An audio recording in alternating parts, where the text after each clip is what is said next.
वस्सलातु अला नबी व अला आलिहि व अस्हाबिहिल मुतअद्दिबीना बिआदाबी अम्मा बाद फ़अऊज़ु बिल्लाहि मिनश शैतानिर रजीम बिस्मिल्लाहिर रहमानिर रहीम इन यकूनु फ़ुक़रा युग़निहुमुल्लाह सदक़ल्लाहु मौलानल अज़ीम व बल्लगना रसूलुहुन नबियुल करीम व नहनु अला ज़ालिका लमिनश शाहिदीन वश्शाकिरीन वल्हम्दुलिल्लाहि रब्बिल आलमीन। आइए बिला किसी तमहीद के एक मरतबा अक़ीदत व मोहब्बत के साथ दुरूद पाक पढ़ें। अल्लाहुम्मा सल्लि अला सय्यदिना व शफ़ीना व मौलाना व मौलाना मुहम्मद मुबारक वसल्लम सल्लु अलैहि सलातम व सलामन अलैका या रसूलल्लाह सल्लल्लाहु ताला अलैहि वसल्लम। आइए आप हज़रात समझने की कोशिश करें। किसी शायर ने कहा है कि खुदा शाहिद है वो बाज़ार लगता है मदीने में। खुदा शाहिद है वो बाज़ार लगता है मदीने में, जो दुनिया में नहीं मिलता वो मिलता है मदीने में। जो दुनिया में नहीं मिलता वो मिलता है मदीने में। और ज़माना देख ले हम शीशे के घर में रहते हैं। ज़माना देख ले हम शीशे के घर में रहते हैं और मेरे हुजूर मेरी चश्म तर में रहते हैं। और मकाम उनका नाम अर्शे बरी न फ़र्शे ज़मीं, मकाम उनका नाम अर्शे बरी न फ़र्शे ज़मीं। मेरे हुजूर हर आशिक के दिल में रहते हैं। मेरे हुजूर हर आशिक के दिल में रहते हैं।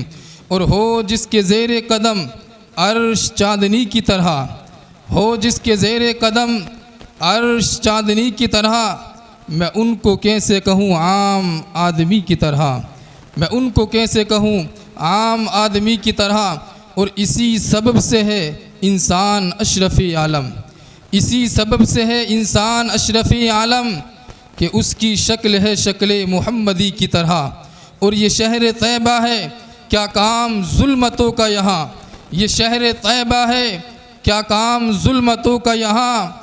और यहाँ अंधेरे भी रोशन है चाँदनी की तरह, यहाँ अंधेरे भी रोशन है चाँदनी की तरह। और वो ज़िंदा रहते हैं मुख्तार अपनी कब्रों में, वो ज़िंदा रहते हैं मुख्तार अपनी कब्रों में।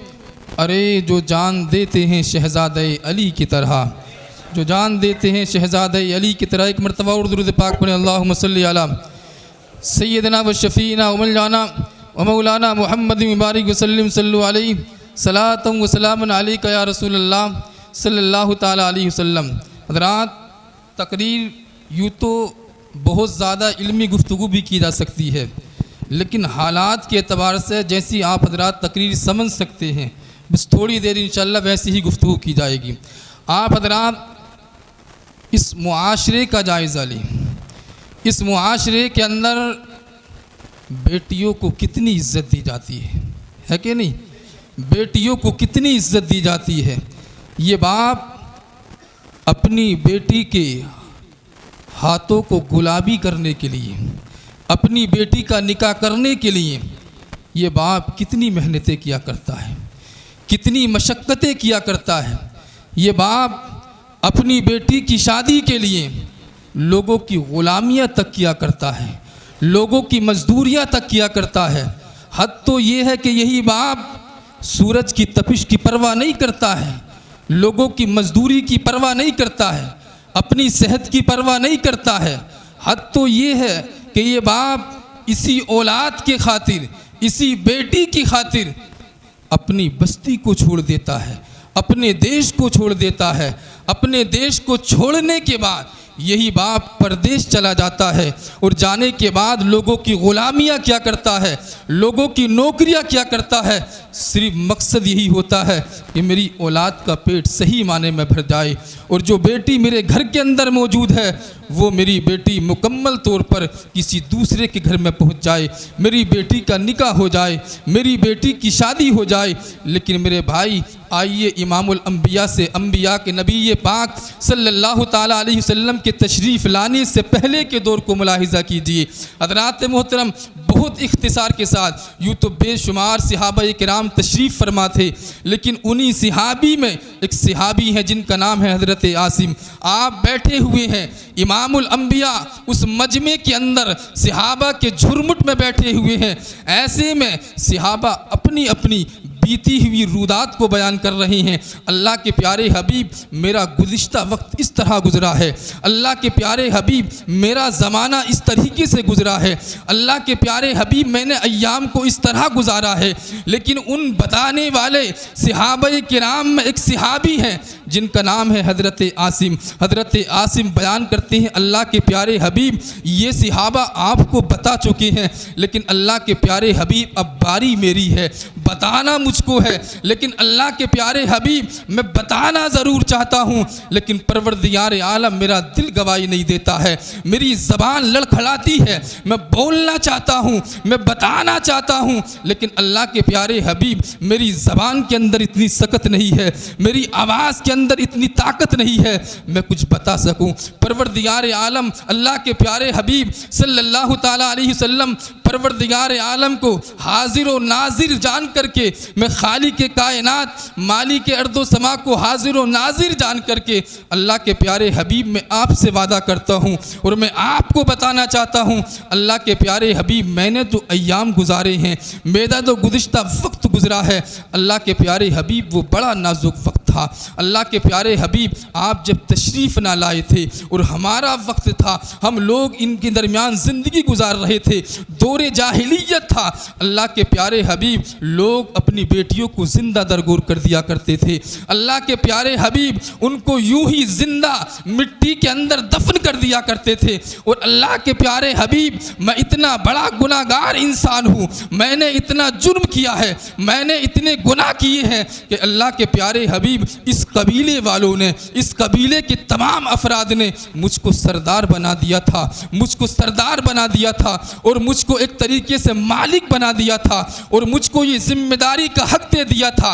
ये जिम्मेदारी मुझको दे दी थी कि ए आसिम, अगर किसी के यहाँ पर बेटी पैदा होगी, अगर किसी के यहाँ पर बेटी जन्म लेगी, तो आसिम तुम्हारा काम ये है, तुम्हारी ड्यूटी ये है कि उस बेटी को तुमको लेना है, उस लड़की को तुमको पकड़ना है और वो जो मखसूस मकाम है, उस मखसूस मकाम में जाने के बाद उस बेटी को तुमको ज़िंदा दरगोर कर देना है, ज़िंदा दफन कर देना है। अल्लाह के प्यारे हबीब, ये मेरी रुदात है अल्लाह के प्यारे हबीब। और मैंने एक दो लड़की को दफन नहीं किया है, मैंने मिट्टी के नीचे एक दो बच्ची को नहीं दबाया है। अल्लाह के प्यारे हबीब, मैं इन गुनाहगार हाथों से एक दो नहीं बल्कि 70 लड़कियों को ज़िंदा दरगोर कर चुका हूँ। अल्लाह के प्यारे हबीब, मुझको शर्म आती है, पता नहीं अल्लाह रब्बुल इज़्ज़त मुझ गुनाहगार को माफ़ फरमाएगा कि नहीं फरमाएगा। मेरे भाइयों, अल्लाह के नबी हज़रत आसिम के जुमलों को सुन रहे थे, इमामुल अंबिया की आंखों से आंसू बरस रहे थे। नबी पाक सल्लल्लाहु ताला अलैहि वसल्लम की आंखों से मुसलसल आंसू बरस रहे थे। हज़रात मोहतरम हज़रत आसिम खुद बयान करते हैं कि जब मैं आखिरी मर्तबा एक लड़की को ज़िंदा दरगोर कर रहा था, आखिरी मर्तबा जब मैं लड़की को मिट्टी के नीचे दबा रहा था, जब मैंने उसको मिट्टी के नीचे दबाया तो उसका हाल ये हुआ, तो जैसे ही मैंने मिट्टी के नीचे दबाया तो जैसे ही वो फड़की, उसका बदन तड़पा, जो मिट्टी मैंने उसके ऊपर से डाली थी वो मिट्टी हट जाती है और हटने के बाद वो बच्ची, वो छोटी सी लड़की अपनी गर्दन को ऊपर निकालती है, अपने चेहरे को ऊपर निकालती है। तो मेरे सीने के अंदर बिल्कुल भी दर्द नहीं था, मैं दरिंदा बन चुका था, मैं जानवर बन चुका था। अल्लाह के प्यारे हबीब, जब मैं उसको दफन कर रहा था, मैंने मनो मिट्टी उसके ऊपर से डाल दी थी, तो अल्लाह के प्यारे हबीब जैसे ही उसने अपना सर मिट्टी से ऊपर उठाया तो अल्लाह के प्यारे हबीब, उसी के करीब में एक भारी भरकम पत्थर पड़ा हुआ था। अल्लाह के प्यारे हबीब, मैंने उस पत्थर को उठाया और उठाने के बाद उसके सर पे मार दिया। अल्लाह के प्यारे हबीब, वो पत्थर मारना था, जैसे ही मैंने वो वजनी पत्थर उस छोटी सी बच्ची के सर पे मारा तो उसके सर से ऐसा खून का फव्वारा निकला। अल्लाह के प्यारे हबीब, उसका खून मेरे कपड़ों पे आकर के लग गया।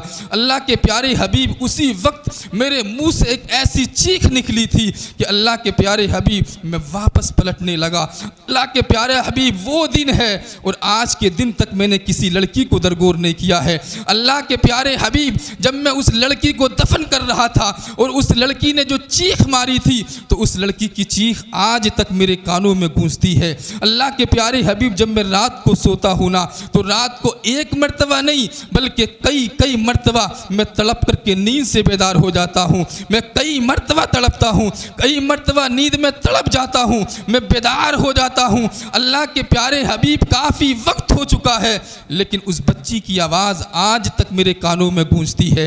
अल्लाह के प्यारे हबीब सल्लल्लाहु ताला अलैहि वसल्लम ने इन सारी रुदात को सुना और सुनने के बाद अल्लाह के प्यारे हबीब ने ऐलान फरमाया, लोगों, दौरे जाहिलियत में जो तुमने आमाल किए हैं वो अब तक जो किए हैं वो ठीक तुमने बहुत गलत किया है लोगों, लेकिन अब याद रखना मोहम्मद तुम्हारे दरमियान तशरीफ़ ला चुका है।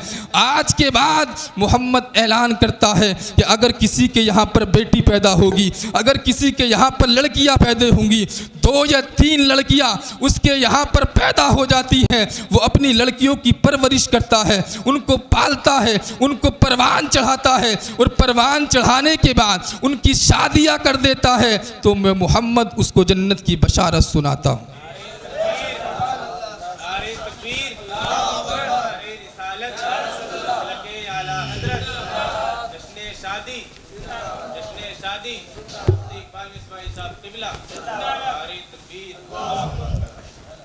तो मैं मोहम्मद उस इंसान को जन्नत की बशारत सुनाता हूँ। ठीक है, तो अब आपने सुन लिया दौरे जाहिलियत, अब वही वक्त आया, इमामुल अंबिया का दौर है।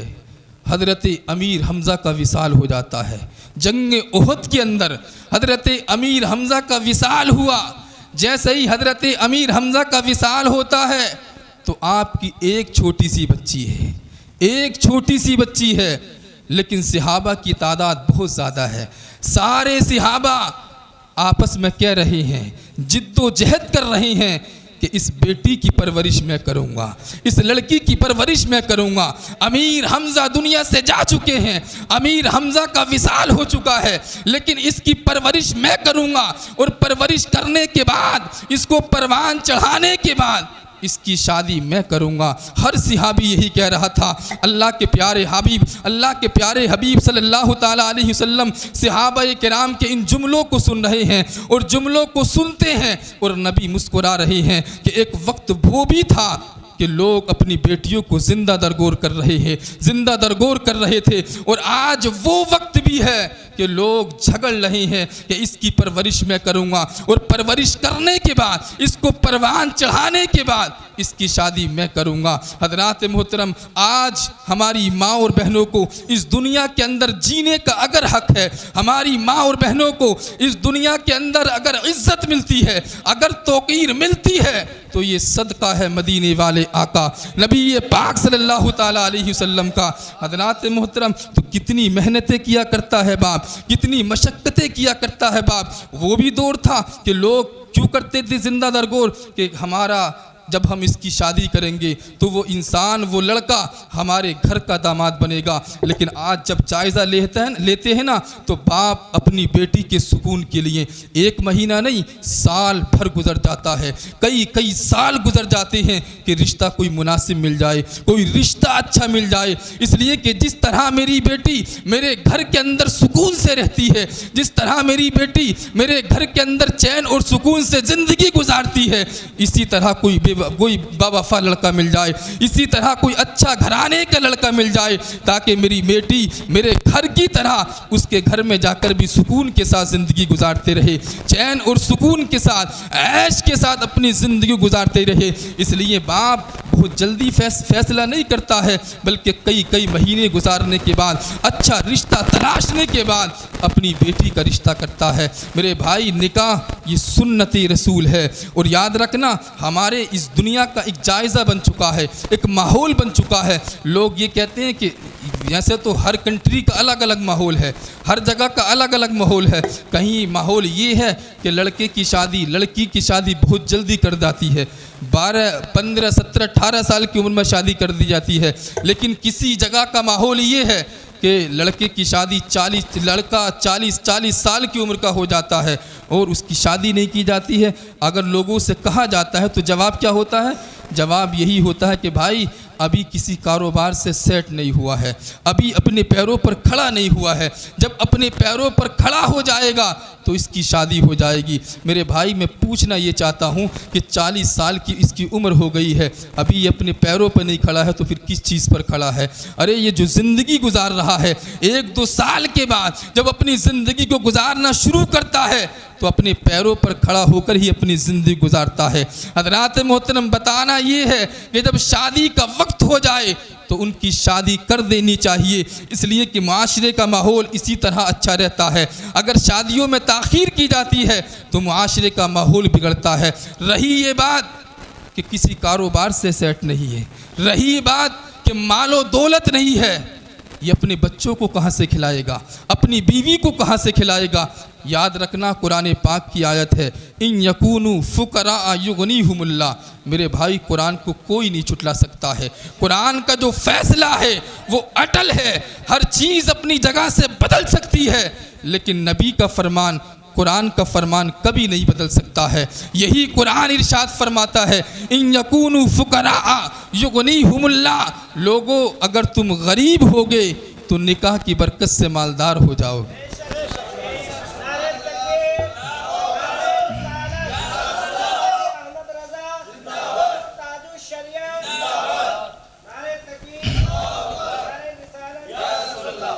क्या फरमाता है कुरान? अगर तुम गरीब होगे तो निकाह की बरकत से मालदार हो जाओगे। मेरे भाई, अल्लाह रब्बुल इज़्ज़त ने हर इंसान की किस्मत का रिस्क लिख दिया है। सब जानते हैं, हर इंसान की किस्मत का रिस्क मुतय्यन कर दिया है। बच्चा जब शिकम मादर के अंदर, रिवायत मुख्तलिफ है, 120 दिन या 140 दिन का होता है तो अल्लाह रब्बुल इज़्ज़त उसके किस्मत के रिस्क को लिख दिया करता है। अब वो उसको रिस्क मिलकर ही रहेगा। अब अगर उस इंसान की शादी हो जाती है तो लोग कहते हैं कि अपने बच्चों को कहाँ से खिलाएगा, अपनी बीवी को कहाँ से खिलाएगा?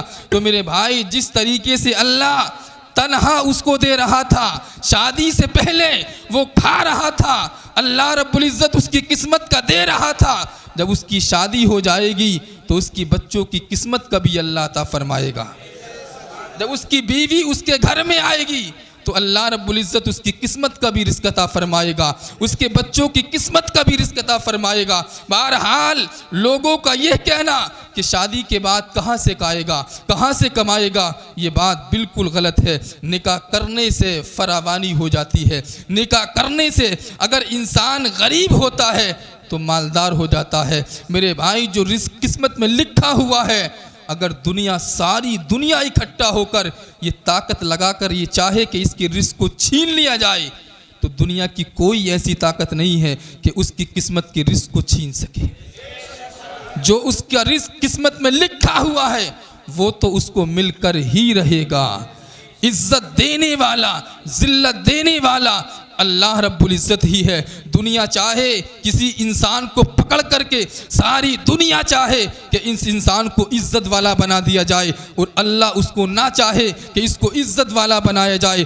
परवरदिगार आलम अगर ना चाहे, सारी दुनिया अगर चाहे तो इसको इज़्ज़त वाला बनाया जाए तो हरगिज़ उसको इज़्ज़त वाला नहीं बनाया जा सकता है। परवरदिगार आलम जिसको चाहता है ज़िल्लत देता है, परवरदिगार आलम जिसको चाहता है इज़्ज़त से नवाजता है। हज़रात मोहतरम, कुरान पाक की आयत से ये पता चला अगर कोई इंसान गरीब है निकाह की बरकत से मालदार हो जाता है। आइए हदीस पाक सुनते हैं। एक सहाबी है जिनका नाम है, तारीख के अंदर हज़रत जुलैबीब रज़ी अल्लाह ताला अन्हु, बड़े प्यारे सहाबी हैं, बड़े प्यारे सहाबी हैं, लेकिन आपका आलम ये था हज़रत जुलैबीब का कि बड़े काले कलोटे सहाबी थे। आपका रंग बिल्कुल काला था, आप काले थे, लेकिन इमामुल अंबिया से बेपनाह मोहब्बत किया करते थे। नबी पाक सल्लल्लाहु ताला अलैहि वसल्लम से बेपनाह मोहब्बत किया करते थे। हज़रत जुलैबीब सहाबी का ऐलान था कि लोगों, मेरी जान जाए तो जाए, लेकिन नबी की मोहब्बत में कमी हो जाए ये जुलैबीब को कभी गवारा नहीं है। हज़रात मोहतरम, बेपनाह मोहब्बत किया करते थे हज़रत जुलैबीब। हज़रत जुलैबीब का ऐलान था कि लोगों, मैं हर चीज़ बर्दाश्त कर सकता हूँ लेकिन नबी से जुदाई कभी बर्दाश्त नहीं कर सकता हूँ। किसका ऐलान था? आपके प्यारे सहाबी हज़रत जुलैबीब का, जो बड़े काले कलोटे सहाबी थे। हज़रात मोहतरम, इमामुल अंबिया अपने जुलैबीब सहाबी से कहते हैं, एक मरतबा कहते हैं कि जुलैबीब, तुम अपनी शादी क्यों नहीं कर लेते हो? मेरे भाई थोड़ी देर बस। नबी कहते हैं कि जुलैबीब, तुम अपनी शादी क्यों नहीं कर लेते हो? तो हज़रत जुलेबीब ने कहा, अल्लाह के प्यारे हबीब, मैं इतना काला कलोटा इंसान हूँ, मेरा रंग बिल्कुल काला है, अल्लाह के प्यारे हबीब मुझसे शादी कौन कर सकता है? अल्लाह के प्यारे हबीब, मैं इतना गरीब हूँ, इतना गरीब हूँ, मेरे तो ख़ानदान का भी पता नहीं है, मेरे पास तो मालो दौलत भी नहीं है। अल्लाह के प्यारे हबीब, मेरे पास तो जायदाद भी नहीं है, मेरे पास तो मकान भी नहीं है, मेरे तो कबीले का भी पता नहीं है, मेरे तो ख़ानदान का भी पता नहीं है, मेरा तो रंग बहुत काला है। अल्लाह के प्यारे हबीब, मुझ गरीब से आखिर शादी कौन कर सकता है? मुझ गरीब को आखिर अपनी बेटी कौन दे सकता है? हज़रात मोहतरम, अल्लाह के प्यारे हबीब ने सुना और सुनने के बाद चंद दिन गुजर जाते हैं। उसके बाद वो जुलेबीब सिहाबी फिर आते हैं। अल्लाह के प्यारे हबीब अपने जुलेबीब काले कलोटे सिहाबी से फिर वही जुमला कहते हैं कि ए जुलेबीब सिहाबी, तुम अपनी शादी क्यों नहीं कर लेते हो? हज़रात मोहतरम, हज़रत जुलेबीब सुनते हैं और सुनने के बाद कहते हैं, अल्लाह के प्यारे हबीब, आपने यही कहा है कि अपनी शादी क्यों नहीं कर लेते हो? अल्लाह के प्यारे हबीब, फिर मेरा वही जवाब है कि मेरे पास कबीला नहीं है, मेरा ख़ानदान नहीं है, मेरा घर नहीं है, मेरा मकान नहीं है, मेरा रंग बहुत काला है। अल्लाह के प्यारे हबीब, मुझसे शादी कौन कर सकता है? मुझको अपनी लड़की कौन दे सकता है? मुझसे अपनी लड़की का रिश्ता कौन कर सकता है? हज़रात मोहतरम, अल्लाह के प्यारे हबीब सल्लल्लाहु ताला अलैहि वसल्लम ने सुना और नबी ने 3 मरतबा यही कहा कि जुलेबीब, तुम अपनी शादी क्यों नहीं कर लेते हो? हज़रात मोहतरम, अल्लाह के प्यारे हबीब से जब हज़रत जुलेबीब ने यही कहा तो अल्लाह के प्यारे हबीब ने कहा कि जुलेबीब, मेरे पास बैठ जाओ। जुलेबीब वहीं पर बैठ जाते हैं। अल्लाह के प्यारे हबीब अब अपने सिहाबी जुलेबीब से कहते हैं कि जुलेबीब, फुला मकाम पर अंसारी कबीला है। क्या? फुला मकाम पर अंसारी कबीला है, वहाँ पर चले जाओ, वहाँ पर एक सिहाबी रहते हैं, उनके पास में जाकर के पहले मेरा सलाम अर्ज़ करना और वहाँ पर पहुँचने के बाद फिर कहना कि अल्लाह के प्यारे हबीब ने मुझको आपकी बेटी के लिए रिश्ते का पैगाम लेकर के भेजा है और वो मुझसे ही भेजा है। हज़रात मोहतरम, फरमान था नबी का, किसी और का कहना होता तो टाल दिया जा सकता था, लेकिन इमामुल अंबिया का कभी फरमान टाला नहीं जा सकता था। हज़रात मोहतरम, क्योंकि वो उनका तो खुद ऐलान था कि मैं नबी से इतनी मोहब्बत करता हूँ कि अपनी जान तो देना गवारा कर सकता हूँ, लेकिन नबी की मोहब्बत में कमी आ जाए मैं इसको हरगिज़ गवारा नहीं कर सकता हूँ। हज़रात मोहतरम, वही हज़रत जुलेबीब सिहाबी नबी के इस फरमान को लेते हैं और कबीले को तलाश करते करते उसी मखसूस कबीले में पहुंच जाते हैं। जैसे ही मखसूस कबीले में पहुँचे, उन्हीं सिहाबी के दरवाज़े पर दस्तक देते हैं।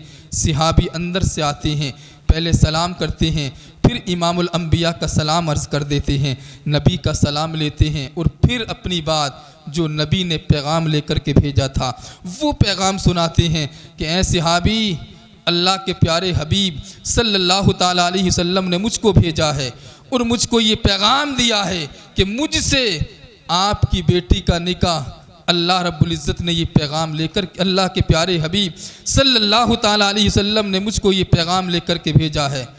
तो आपके चेहरे को देखा, बड़ा काला चेहरा था और आपके बारे में थोड़ा जानते थे कि इनका कोई ख़ानदान भी नहीं है, इनका कबीला भी नहीं है, इनके पास मकान भी नहीं है, इनके पास जायदाद भी नहीं है। सिहाबी ने पैगाम सुना और सुनने के बाद कहा कि ठीक है, निकाह का मामला है, मैं अपनी शरीक हयात से मशवरा कर लेता हूँ। आप अंदर तशरीफ़ लाते हैं और अपनी अहलिया से, अपनी शरीक हयात से मशवरा करते हैं। शरीक हयात से मशवरा किया, शरीक हयात बोलती हुई अंदर से आती हैं, दरवाज़े पर आती हैं और आने के बाद कहती हैं कि हम आप जैसे काले कलोटे से अपनी बेटी का निकाह कैसे कर सकते हैं? ओ आने वाले काले कलोटे इंसान, तेरे पास तो ना मकान है, तेरे पास तो ना जायदाद है, तेरे तो ना कबीले का पता है, तेरे पास कुछ भी नहीं है, तेरे पास मकान भी नहीं है, आखिर हम तुझसे शादी अपनी बेटी के हरगिज़ नहीं कर सकते हैं। हज़रात मोहतरम, जैसे ही माँ ने इन जुमलों को कहा, घर में बैठी हुई लड़की बिलक जाती है, घर में बैठी हुई बेटी तड़प जाती है। आने के बाद कमरे से बाहर आती है, आने के बाद अपनी माँ से कहती है कि माँ, तूने आने वाले काले कलोटे इंसान को तो देख लिया है, माँ तूने ये तो देख लिया है कि आने वाले काले कलोटे इंसान के पास न जायदाद है, न मकान है, न दौलत है, न कबीले का पता है, न ख़ानदान का पता है, लेकिन ऐ मेरी माँ तूने ये नहीं देखा कि इसको भेजने वाला कौन है।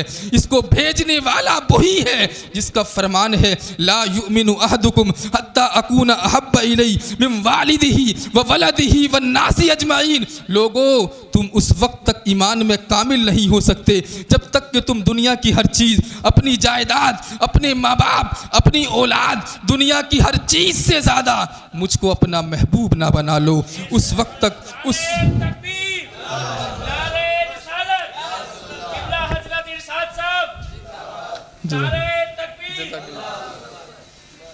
क्या कहा?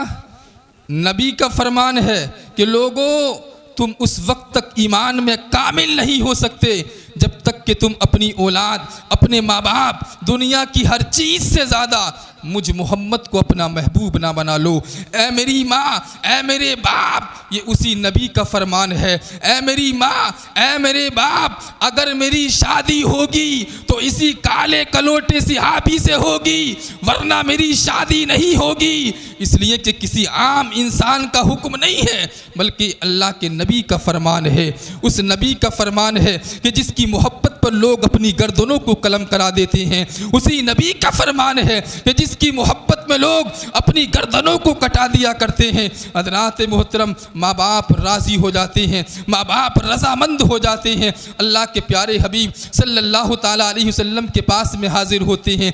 नबी से जाकर के कहते हैं अल्लाह के प्यारे हबीब सल्लल्लाहु ताला अलैहि वसल्लम, इनके पास मकान भी नहीं है, इनके पास दौलत भी नहीं है, इनका ख़ानदान कभी पता नहीं है, इतने इनके कबीले कभी पता नहीं है, लेकिन अल्लाह के प्यारे हबीब आपका फरमान है ना, तो पर अल्लाह के प्यारे हबीब हमको सब कुछ मंजूर है। हम अपनी बेटी का निकाह इन्हीं काले कलोटे सिहाबी के साथ करने के लिए तैयार हैं। हज़रात मोहतरम, निकाह का वक्त मुतय्यन हो जाता है, तारीख मुकर्रर हो जाती है। मुकर्ररा तारीख पर अल्लाह के प्यारे हबीब सल्लल्लाहु ताला अलैहि वसल्लम निकाह पढ़ाने के लिए तशरीफ़ लाते हैं। बोलिए सुभान अल्लाह। नबी पाक सल्लल्लाहु ताला अलैहि वसल्लम निकाह पढ़ाने के लिए तशरीफ़ लाते हैं। इमामुल अंबिया निकाह पढ़ाते हैं। इमामुल अंबिया दुआ के लिए अपने हाथों को उठाते हैं। किसका निकाह पढ़ाया जा रहा था? उसी काले कलोटे सिहाबी का निकाह पढ़ाया जा रहा था जिनके पास कुछ दौलत नहीं थी, जिनके पास रहने के लिए मकान नहीं था, जिनके पास ज़िंदगी गुजारने के लिए कोई असबाब मुहैया नहीं थे। हज़रात मोहतरम, लेकिन निकाह हो जाता है, ज़िंदगी गुजरने लगती है, ज़िंदगी गुजार रहे हैं, लेकिन तारीख मौजूद है। तारीख के अंदर आता है जब जुलेबीब सिहाबी का निकाह उस सिहाबिया से, उस लड़की से होता है, उस सिहाबी की बेटी से हो जाता है, तो ज़िंदगी इस तरह गुजर रही थी। तारीख के अंदर आता है कि मदीने के अंदर सबसे महंगा लिबास पहनने वाली अगर कोई लड़की थी तो वो जुलेबीब की बीवी थी।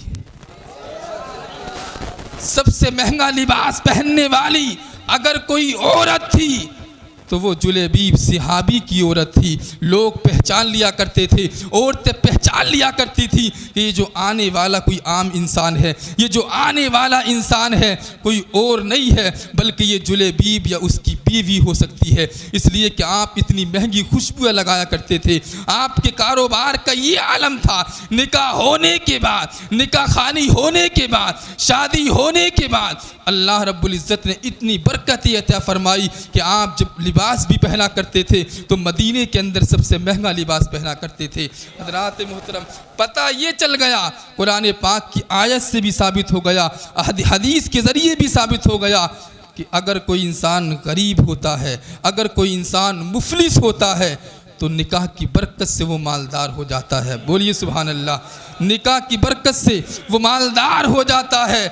अल्लाह रब्बुल इज़्ज़त हर इंसान को उसकी किस्मत क्या अता फरमाता है। उसके बच्चे होते हैं तो उन बच्चों की किस्मत का अता फरमाता है। अगर उसकी बीवी घर के अंदर आती है तो परवरदिगार आलम उसकी बीवी का किस्मत का अता फरमाता है। अल्लाह रब्बुल इज़्ज़त हर इंसान को उसकी किस्मत का अता फरमाता है। हज़रात मोहतरम, लेकिन हमारे ज़िंदगी गुजारने के उस्लूब किस तरह होना चाहिए? हज़रात मोहतरम, जिस तरह शादी से पहले इंसान अपनी ज़िंदगी को गुजारता है, यकीनन वालिदैन से बेपनाह मोहब्बत किया करता है। और यकीनन दुनिया के अंदर अगर आप जायज़ा लेना, अब इस दुनिया का अगर जायज़ा लें और जायज़ा लेने के बाद अगर किसी इंसान से आप पूछें, दुनिया के किसी भी इंसान से पूछें कि भाई ये बताओ दुनिया के अंदर सबसे ज़्यादा मोहब्बत करने वाला कौन है, तो हर इंसान ये कहेगा कि दुनिया के अंदर सबसे ज़्यादा मोहब्बत करने वाली माँ है कि नहीं? सबसे ज़्यादा मोहब्बत करने वाली माँ है, जो अपनी औलाद से बेपनाह मोहब्बत किया करती है। ये वो माँ होती है जो अपने औलाद के खातिर तड़प जाया करती है, अपनी औलाद के खातिर बेकरार हो जाती है, औलाद के चोट लगती है, औलाद को तकलीफ़ होती है, लेकिन तड़पती माँ होती है, तड़पा माँ करती है, बेचैन माँ हुआ करती है।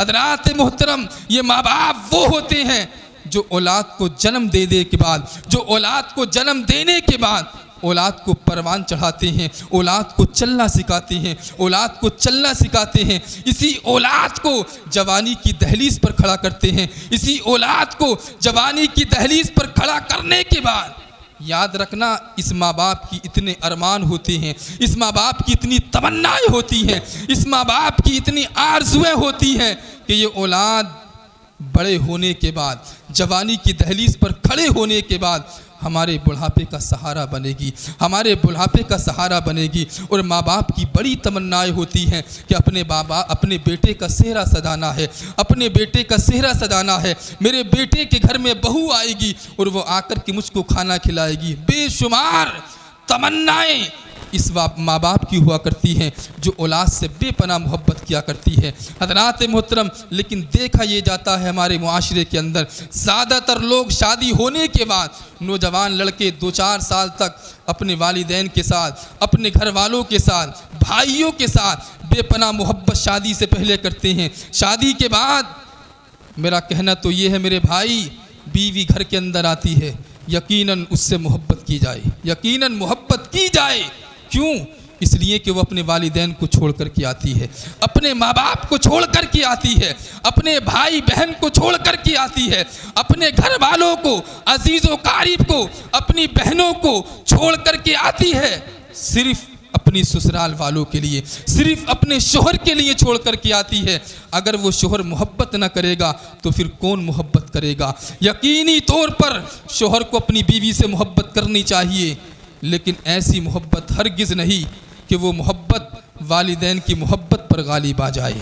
वालिदैन की मोहब्बत एक तरफ होती है, बीवी की मोहब्बत एक तरफ होती है। जो माँ बाप की मोहब्बत होती है वो बीवी की मोहब्बत हरगिज़ नहीं हो सकती है। बीवी की मोहब्बत अलग होती है, माँ बाप की मोहब्बत अलग होती है। जो बीवी का मकाम है उसको वही मकाम दिया जाए, जो माँ बाप का मकाम है उसको वही मकाम दिया जाए। और याद रखना, जब बीवी घर के अंदर आ जाए, घर के अंदर आ जाए, हजरत ने बहुत नासिहाना गुफ्तगू की थी, बीवी जब घर के अंदर आ जाए तो उसके सामने, बीवी के सामने अपने माँ बाप से इतनी मोहब्बत करो, माँ बाप से इतनी मोहब्बत करो बीवी के सामने कि बीवी ये समझने पर मजबूर हो जाए कि अगर इस घर के अंदर, इस घर के अंदर अगर इज्जत बनानी है तो इसके माँ बाप की इज्जत करनी पड़ेगी। इस घर के अंदर अगर अपना वकार बनाना है, अपनी इज्जत बनानी है तो इसके माँ बाप की इज्जत करनी पड़ेगी, तभी मेरा वकार बन सकता है। ये एक पॉइंट हुआ करता है। मेरे भाई, अपने वालिदैन की मोहब्बत को कभी फरामोश नहीं करना चाहिए। वालिदैन की मोहब्बत यकीनन ऐसी मोहब्बत होती है जो दुनिया के अंदर सबसे ज़्यादा मोहब्बत किया करते हैं। हज़रात मोहतरम, आप अपने असलाफ की तारीख को उठा करके देखें, अपने पहलों की तारीख को उठा करके देखें, माँ बाप से कितनी मोहब्बत किया करते थे। हज़रात मोहतरम, एक नौजवान है जो यमन की सरजमीन पर रहता है, लेकिन आलम ये है कि जवानी की दहलीज पर खड़ा हो जाता है, जवानी की दहलीज पर खड़ा हो जाता है। जब से उसने होश संभाला, अपने वालिदैन की खिदमत करता रहा, अपने वालिदैन की इताअत व फर्मा बरदारी करता रहा, लेकिन जवानी की दहलीज पर खड़ा हो जाता है। उसके बाद वो अपनी अकल से, अपने दिमाग से ये फैसला करता है और अपने वालिदैन से कहता है, इकलौता बेटा था सिर्फ, अपने माँ बाप से कहता था कि माँ मेरे बाप, अब तक मैंने आपकी खिदमत की है, अब तक मैंने आपकी इताअत व फर्मा बरदारी की है, लेकिन अब तक तो मैंने की है, लेकिन अब जो मेरी बकिया ज़िंदगी है, मैं इस बकिया ज़िंदगी को मदीने में जाकर नबी की खिदमत करना चाहता हूँ। मेरे भाई, नबी की खिदमत का मामला था, नबी की खिदमत का मामला था। फिर वही हदीस, नबी फरमाते हैं कि लोगों, तुम ईमान में उस वक्त तक कामिल नहीं हो सकते जब तक कि तुम अपने माँ बाप, अपनी औलाद, अपनी जायदाद, दुनिया की हर चीज़ से ज़्यादा मुझ मोहब्बत से मोहब्बत ना करने लगो। तो नबी की मोहब्बत का मामला था, नबी की खिदमत का मामला था। वालिदैन मना नहीं कर सकते थे, वालिदैन टाल नहीं सकते थे, लेकिन वालिदैन के बुढ़ापे का आलम था, वालिदैन के बुढ़ापे का आलम था। ऐसे आलम में जब वो बेटा माँ बाप से कह रहा था, जो तन्हा बेटा था, अपने बूढ़े माँ बाप से कह रहा था कि वालिदैन अब तक मैंने आपकी खिदमत की है, लेकिन अब के बाद जो मेरी बकिया ज़िंदगी है, मैं इस बकिया ज़िंदगी को मदीने जाकर नबी की खिदमत करना चाहता हूँ। हज़रात मोहतरम मेरे भाई, थोड़ी देर की गुफ्तगू है, तवज्जो के साथ मुलाहिज़ा कर लें। हज़रात मोहतरम, उस नौजवान ने जब कहा कि मैं बकिया ज़िंदगी को नबी की खिदमत करना चाहता हूँ, नबी की खिदमत में गुजारना चाहता हूँ, हज़रात मोहतरम हफ्तों तक वो अपने वालिदैन से इजाज़त तलब करता रहा, लेकिन बूढ़े माँ बाप अपने बेटे को इजाज़त देते रहे। अगर किसी और की खिदमत का मामला होता तो मना कर देते, नबी की खिदमत का मामला था। एक हफ्ते के बाद अब वो बेटा अपने वालिदैन से जुदा होता है, अपने वालिदैन से जुदा होता है और रखते सफ़र, जो सफ़र के लिए सामान तैयार करता है मदीने के लिए, नबी की खिदमत के लिए, अपना सामान इकट्ठा किया, सामान तैयार किया और चौखट पर आता है। माँ बाप उसको रुखसत करने के लिए चौखट पर आते हैं। हज़रात मोहतरम, माँ बाप से इजाज़त तलब कर रहा है, माँ बाप की आंखों से आंसू निकल रहे हैं। हज़रात मोहतरम, माँ बाप से रुखसत होता है, धीरे धीरे आहिस्ता आहिस्ता मदीने की सरजमीन पर पहुंच जाता है। बताना सिर्फ माँ बाप का मकाम है। हज़रात मोहतरम, मदीने की सरजमीन पर वो नौजवान पहुंचता है, मदीने की सरजमीन पर पहुंचा और पहुंचने के बाद वो नौजवान इमामुल अंबिया की खिदमत में हाजिर हुआ। नबी की खिदमत में हाजिर होने के बाद नबी पाक सल्लल्लाहु ताला अलैहि वसल्लम से कहा, ऐ इमामुल अंबिया, मैं मदीने की सरजमीन से चल कर के आया हूँ। अल्लाह के प्यारे हबीब, मैं जवानी की दहलीज पर खड़ा हो चुका हूँ। अल्लाह के प्यारे हबीब, अब मैं जवानी की दहलीज पर खड़ा हो गया और जो मेरी ज़िंदगी थी, जब तक से मैंने शऊर संभाला, अब तक मैं अपने वालिदैन की खिदमत करता रहा, लेकिन अल्लाह के प्यारे हबीब, अब मैंने फ़ैसला कर लिया, जो मेरी बकिया ज़िंदगी है मैं नबी की खिदमत में गुजारना चाहता हूँ। हज़रात मोहतरम, नबी पाक सल्लल्लाहु ताला अलैहि वसल्लम सुनते हैं और सुनने के बाद मेरे नबी मुस्कुराते हैं। अल्लाह के प्यारे हबीब कहते हैं कि ओ नौजवान, आखिर तू कहाँ से आया है? तो वो नौजवान कहता है, अल्लाह के प्यारे हबीब, मैं यमन की सरजमीन से चल कर के आया हूँ और आपकी खिदमत करना चाहता हूँ, मैं आपकी खिदमत के लिए आया हूँ। हज़रात मोहतरम, मेरे नबी फरमाते हैं, अल्लाह के प्यारे हबीब इरशाद फरमाते हैं, ओ नौजवान, ये बता कि जब तू घर से आया था तो क्या तू अपने माँ बाप से इजाज़त लेकर के आया है? जब तू घर से आया है, यमन से आया है और तू अपने घर से चला था तो अपने माँ बाप से इजाज़त लेकर के आया है? वो नौजवान कहता है, अल्लाह के प्यारे हबीब, एक मरतबा नहीं, मैं एक हफ्ते से मुसलसल अपने माँ बाप से इजाज़त तलब कर रहा था।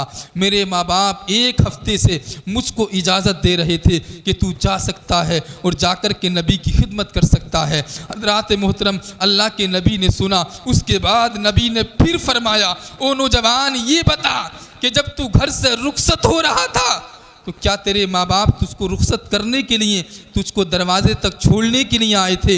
वो नौजवान कहता है, अल्लाह के प्यारे हबीब, जब मैं घर से जुदा हो रहा था, अपने माँ बाप से रुखसत हो रहा था, तो मेरे माँ बाप मुझको रुखसत करने के लिए दरवाजे तक आए थे।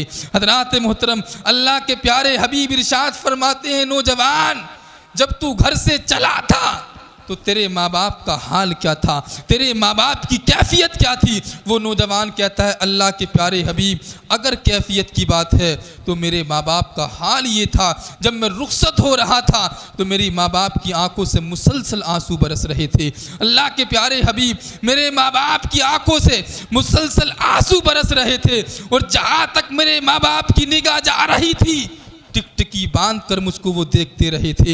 हज़रात मोहतरम, अल्लाह के प्यारे हबीब ने इतना सुना, और सुनने के बाद इमामुल अंबिया नबी पाक सल्लल्लाहु ताला अलैहि वसल्लम ने इरशाद फरमाया, ओ नौजवान चला जा, फिर से यमन की सरजमीन पर चला जा, और वहाँ पर जाने के बाद अपने बूढ़े माँ बाप की खिदमत कर ले, उनको जा कर के खुश कर दे, उधर तेरे माँ बाप खुश हो जाएंगे, मदीने में बैठ कर के तेरा नबी खुश हो जाएगा।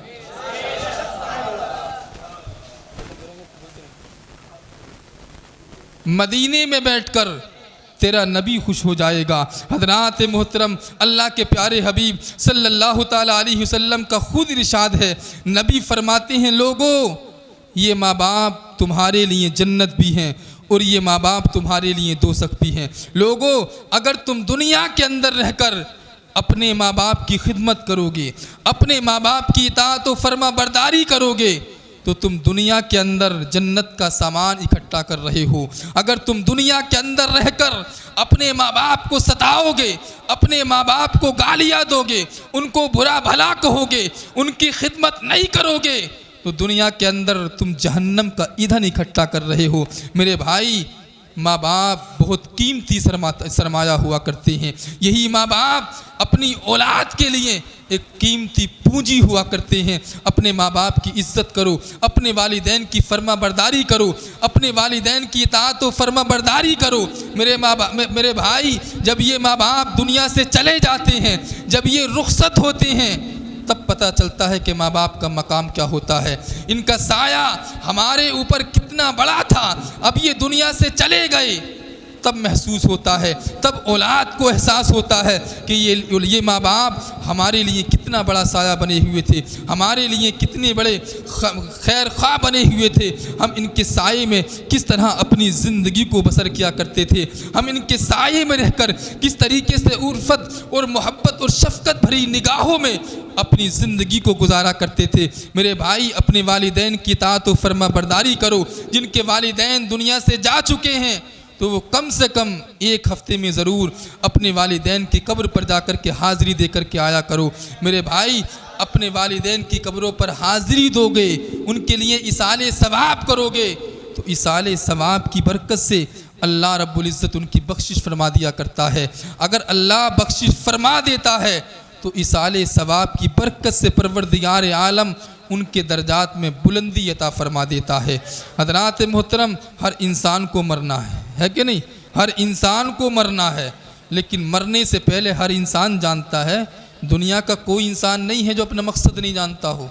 हर इंसान जानता है कि हमको दुनिया के अंदर किस लिए भेजा गया है, जानते नहीं?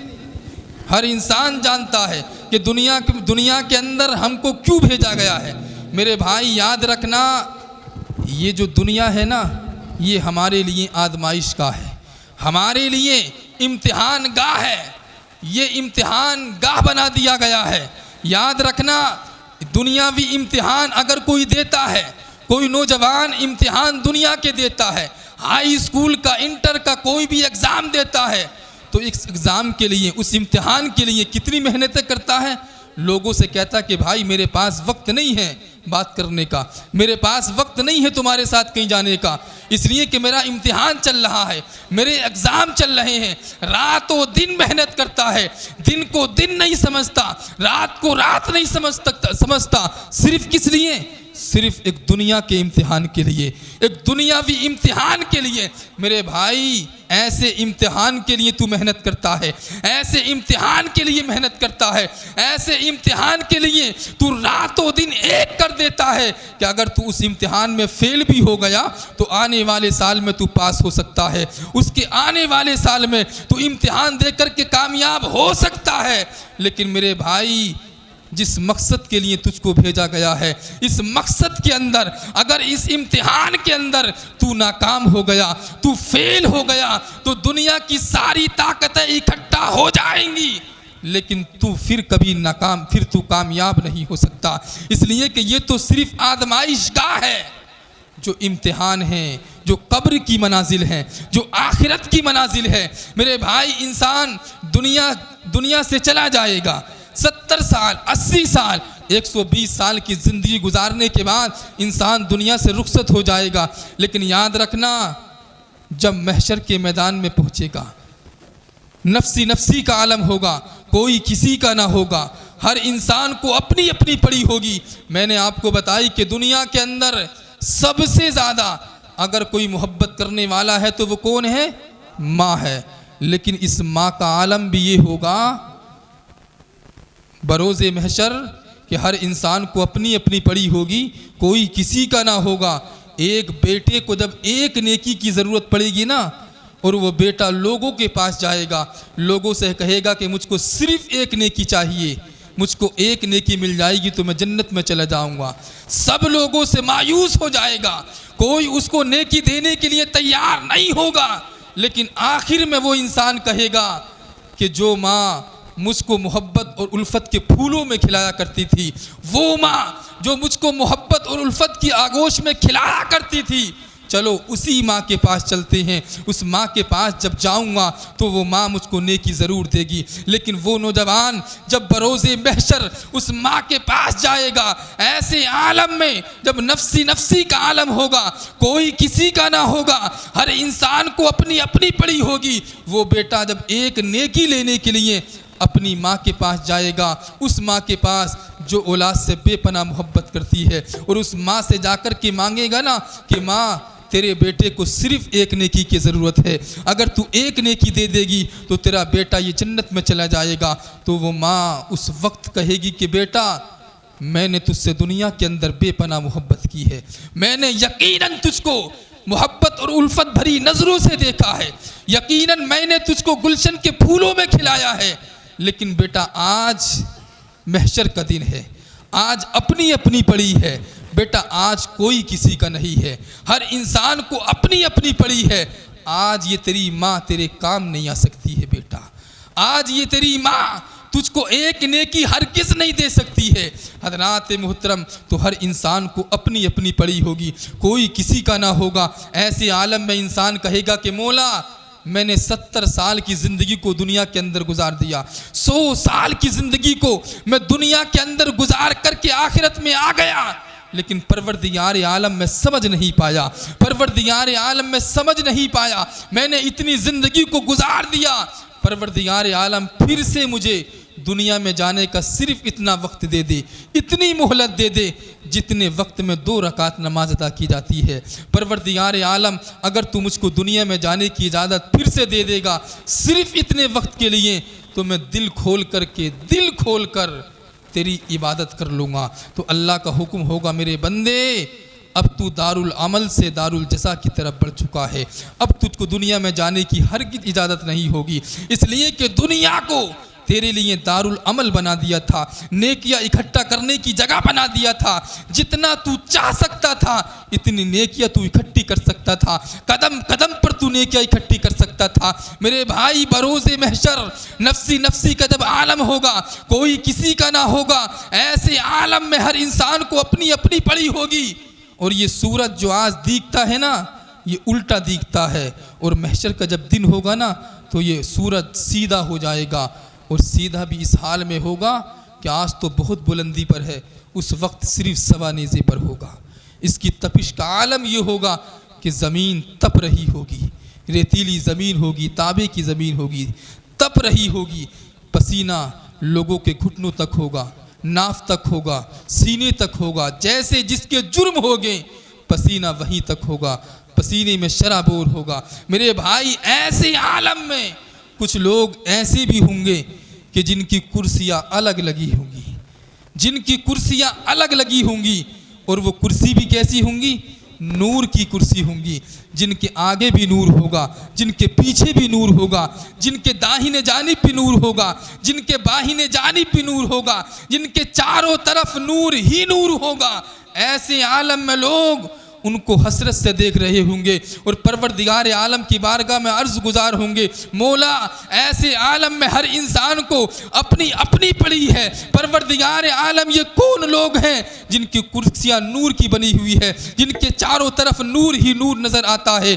अल्लाह रब्बुल इज़्ज़त का हुक्म होगा, मेरे बंदो ये वो लोग हैं जो दुनिया के अंदर रहकर अपनी दुनियावी ज़िंदगी को छोड़कर, अपने कारोबार को छोड़कर मेरी इबादत के लिए दौड़ने लगते थे। जब मेरे घर से आवाज़ लगाई जाती थी तो नमाज के लिए अपने कारोबार को छोड़कर मेरे घरों की तरफ रवा दवा हो जाया करते थे। मेरे भाइयों, पता ये चला कि नमाज एक असली चीज़ है, नमाज के बग़ैर छुटकारा नहीं हो सकता। मेरे भाई, नमाज के बग़ैर छुटकारा हो ही नहीं सकता। सबसे पहले मैदान महशर में जो पूछताछ होगी वो नमाज के ताल्लुक़ से पूछताछ होगी। मेरे भाई, नमाज़ों की पाबंदी करो। परवरदिगार आलम की बारगाह में दुआ है, मौला हम सबको अमल खैर की तौफीक अता फरमाए। कलमा तय्यबा पढ़ लीजिए, ला इलाहा इल्लल्लाहु मुहम्मदुर रसूलुल्लाह, अस्तगफिरुल्लाह रब्बी मिन कुल्लि ज़म्बिन व अतूबु इलैहि। अस्सलामु अलैकुम व रहमतुल्लाहि तआला व बरकातुहू।